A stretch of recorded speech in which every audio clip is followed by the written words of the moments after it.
is using the calculator. So the two big things I would do is either graph this as a line in your calculator and then graph this in the line in your calculator, and where those two intersect would be your solutions.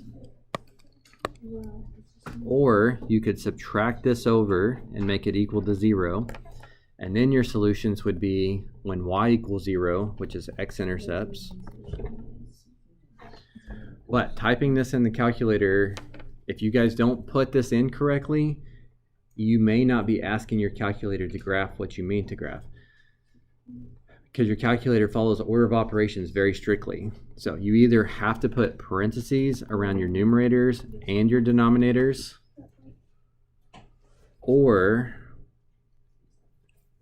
and this is something that's fairly new to me, so you may not know about it as well, but if you do alpha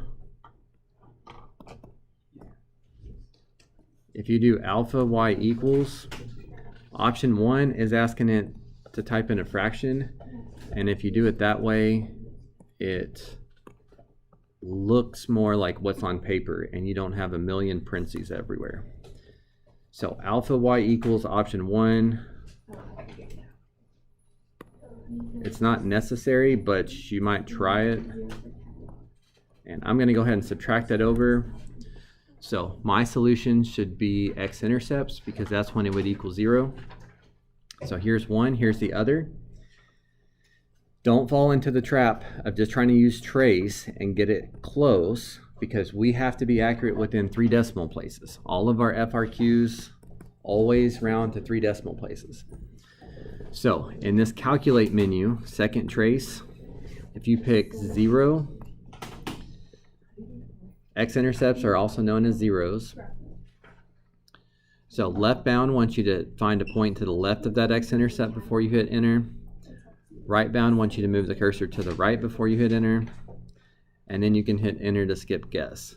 And then it basically bounces back and forth between those points until it figures out where y is 0, or as close as it can get. So it looks like one of them should be negative 1.777.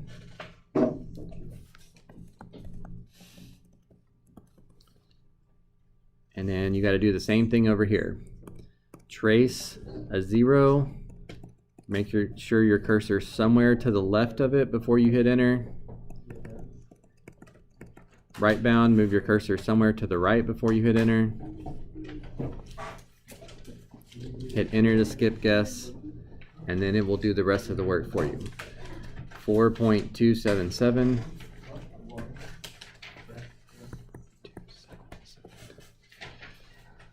And to advance in the circuit, find the one that's positive. So you should go to the box that says 4.277.